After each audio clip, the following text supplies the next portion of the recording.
जी अस्सलाम वालेकुम dear students. I hope आप लोग सारे ठीक ठाक होंगे and you are enjoying my lectures. This is basically the continuation of the chapter number 8, which is the time value of money. In our last video we have talked about some basic introduction about the time value of money concepts and the contents that we are going to cover in this chapter, and also we talk about in detail about the calculation of the simple interest. We have discussed about the present value in case of a simple interest and how we can calculate the future value in case of a simple interest. तो उसके हमने examples भी नहीं, उसके formulas भी define किए और उसके हमने सारी की सारी आगे वर्किंग की. तो in this video we will talk about the simple discount. Simple discount के बारे में हमारी हम डिस्कशन करेंगे. सिंपल डिस्काउंट को हमने डिफाइन कर लिया था. अगेन आपको just to make a connection with the previous video, we can define simple discount as the simple discount is the is basically it is always calculated on the total amount. The discount which is always calculated on the total amount at the end of that particular time period is called simple discount. Simple discount हमेशा जो terminal value होती है उसके ऊपर calculate किया जाता है. Terminal value में टोटल इंटरेस्ट अमाउंट इंक्लूड होती है और प्रिंसिपल अमाउंट इंक्लूड होती है. That will be called simple discount. तो अगर हम उसी को अपने माइंड में रखें और सिंपल सेकंड इसका डिफरेंस क्या होता है, सिंपल डिस्काउंट हमेशा टोटल या फेस वैल्यू या टोटल वैल्यू में से माइनस हम करते हैं. सिंपल इंटरेस्ट हम ऐड करते होते हैं प्रिंसिपल में और वो प्रिंसिपल पे कैलकुलेट किया जाता है. सिंपल डिस्काउंट टोटल अमाउंट पे कैलकुलेट किया जाता है और टोटल अमाउंट में सिर्फ डिडक्ट किया जाता है. तो रिमेनिंग जो बच जाते हैं वो हमारी डिस्काउंटेड वैल्यू. ये इन दोनों का डिफरेंस आपने माइंड में रखना है. तो अगर हम इसकी डेफिनेशन को अपने माइंड में रखें, अब चूंकि टोटल अमाउंट तो चेंज नहीं होनी, वो तो सेम ही रहनी है. तो अगर हमें डिस्काउंट कैलकुलेट करने हैं तो वो हर साल सेम ही रहेगा. जितने साल का लेना है तो 1 साल का ले लें, उनको एन के साथ मल्टीप्लाई कर दें. That will be the very simple formula to calculate the simple discount. तो capital I will be the discount amount, simple discount amount, that will be equal to A I N. वो principal पे calculate किया जाता था, ये total amount पे calculate किया जाता. तो इसलिए उसका फार्मूला पिन था, इसका नाम ए आई एन फार्मूला इन. ए हमारा क्या होगा, फेस वैल्यू हम उसको कह सकते हैं, फ्यूचर वैल्यू कह सकते हैं, टोटल अमाउंट कह सकते हैं. Small I will be the rate of discount, simple discount, N is the time to maturity. तो अगर हम इसका फॉर्मूला डिफाइन करें तो हमने इसकी if we will calculate the present value in case of simple discount, तो सिंपली हम क्या करेंगे, टोटल अमाउंट में से डिस्काउंट का फैक्टर माइनस कर देंगे कि जितना भी हमने डिस्काउंट दे रहे हैं वहाँ माइनस कर देंगे. तो प्रिंसिपल कैलकुलेट करनी हो तो ए में से डिस्काउंट अमाउंट माइनस कर देंगे which is calculated as A I N. तो A minus A I N हम कर देंगे तो हमारा क्या आ जाएगी, डिस्काउंटेड वैल्यू आ जाएगी, जिसको हम प्रिंसिपल वैल्यू या प्रेजेंट वैल्यू बोलते हैं. और अगर मैं ए को कॉमन ले लूँ इस इक्वेशन में तो बाकी हमारा क्या बन जाएगा, 1 माइनस आई एन. जो 1 माइनस आई एन हम करके उसको ए के साथ मल्टीप्लाई कर देंगे तो that is how we will calculate the discounted value of the principal value. फिर अगेन अगर आप देखें इस फॉर्मूला में अगेन 4 वेरिएबल यूज हो रही हैं. चारों में से अगर कोई एक वेरिएबल की वैल्यू मिसिंग है तो we can easily calculate the missing value. तो मिसिंग ऑब्जर्वेशन हम आसानी के साथ हम उसकी कैलकुलेट कर सकते हैं. मिसिंग ऑब्जर्वेशन की मिसिंग ऑब्जर्वेशन कोई भी हो सकती है. मिसिंग वेरिएबल वो ए भी हो सकता है, पी भी हो सकता है, आई भी हो सकता है, एन भी हो सकता है. तो प्रोसीजर हमने वही यूज करने हैं. आप बेशक इसके हम अलग अलग फार्मूलाज बनाना चाहें वो भी बना सकते हैं, लेकिन हर एक अलग अलग फार्मूला बनाने की जरूरत नहीं होती. हम सिर्फ प्रेजेंट वैल्यू और फ्यूचर वैल्यू के ही नॉर्मली हम उसको फार्मूलाज डिफाइन कर लेते होते हैं. तो पी हमारा क्या, ए हमारा क्या होगा, फेस वैल्यू होगी. फ्यूचर वैल्यू कह सकते हैं, उसको टोटल अमाउंट कह सकते हैं. पी को हम प्रिंसिपल वैल्यू बोल सकते हैं, प्रेजेंट वैल्यू बोल सकते हैं, ओरिजिनल वैल्यू बोल सकते हैं, डिस्काउंटेड वैल्यू बोल सकते हैं. ये डिफरेंट इसलिए बताए गए हैं कि समटाइम्स क्वेश्चन में डिफरेंट डिफरेंट उसके लिए टर्मिनोलॉजीज यूज की जाती है, तो ताकि हम कंफ्यूज ना हो. आई हमारा क्या हो जाएगा, सिंपल डिस्काउंट रेट हो जाएगा. एन हमारे पास टाइम टू मेच्योरिटी हो जाएगा. तो अब हम इसका छोटी सी एग्जांपल लेंगे. इस एग्जांपल के थ्रू हम थोड़ा सा इस कॉन्सेप्ट्स को जरा और क्लियर करेंगे ताकि हमें जरा क्लैरिटी आ जाए. क्वेश्चन पढ़ते हैं. क्वेश्चन में क्या बता रहे जी, Kasam has a bill of 31,500 rupees. he goes to a bank for discounting it. Bank offers him 12.5% simple discount on it. How much he will receive from the bill if the bill has 3 years to maturity. तो यहाँ से हमें पता चल जाएगा simple discount वाला है. अब हम दोबारा से क्वेश्चन को पढ़ेंगे उसको लिस्ट डाउन कर लेंगे जो जो हमें गिवन है, ठीक है। हम उसको लिख लेंगे, हमें जो जो गिवन है।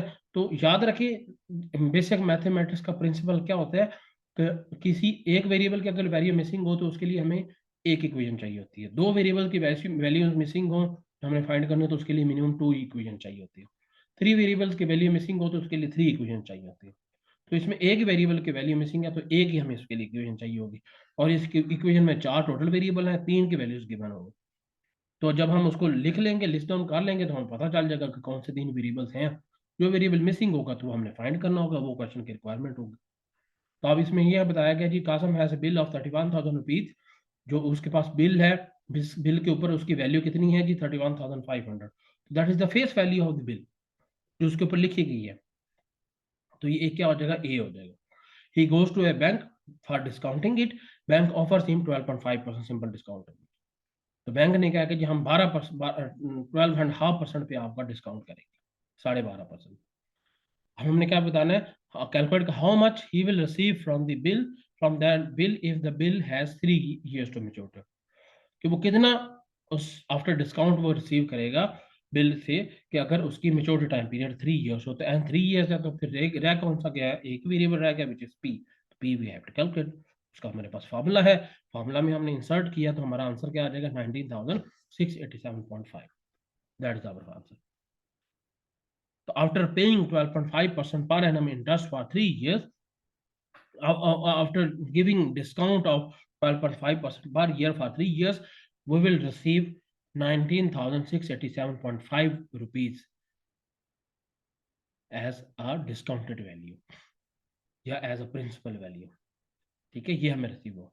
अब हमने डिस्काउंट कितना पे किया होगा, वो इन दोनों का डिफरेंस लेने 31,500 और 19,687.5, या आप उसको ए आई एन वाला फॉर्मूला लगा के भी कैलकुलेट कर सकते।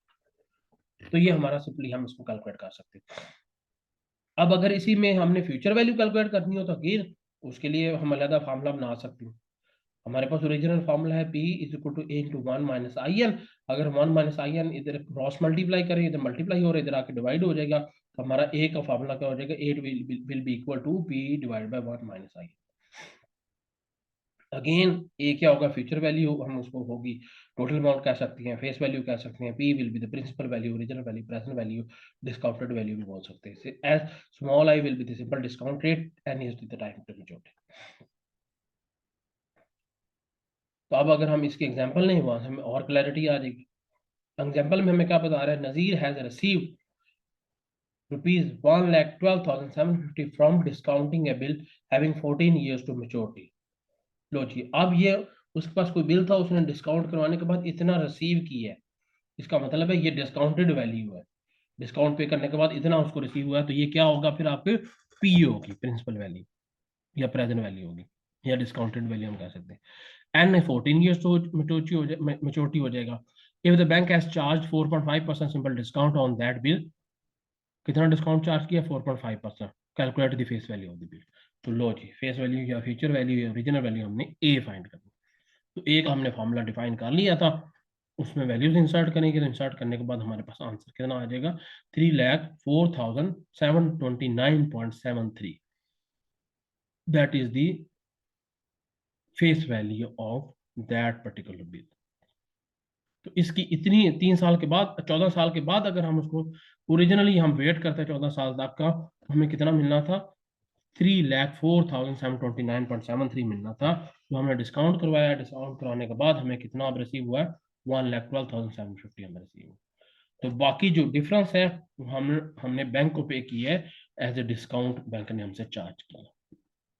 तो बैंक वो इंस्ट्रूमेंट अपने पास रख लेगा, 14 साल के बाद बैंक उसको कैश करवाएगा, तो बैंक को मिलेगा 3,04,730.73, ये इसको अमाउंट मिलेगी। This is how we will calculate the future value in case of a simple discount. I hope कि आप लोगों को सिंपल इंटरेस्ट की और सिंपल डिस्काउंट की अंडरस्टैंडिंग होगी। तो इनकी आपने कोई सी भी आप बुक लेने, जो बेसिक फंडामेंटल्स ऑफ फाइनेंस या फाइनेंशियल मैनेजमेंट की, प्रेफरेबली वैन हॉर्न की अगर आप बुक ले लें तो वहाँ पे आपको इसके प्रैक्टिस क्वेश्चन मिल जाएंगे, तो वहाँ से आप इजीली इसकी प्रैक्टिस कर सकते हैं, या कोई भी आप बुक लेके इसकी प्रैक्टिस कर सकते हैं। So in the next video, we will talk about the compound interest and compound discount. So if you have any question, you are open to ask.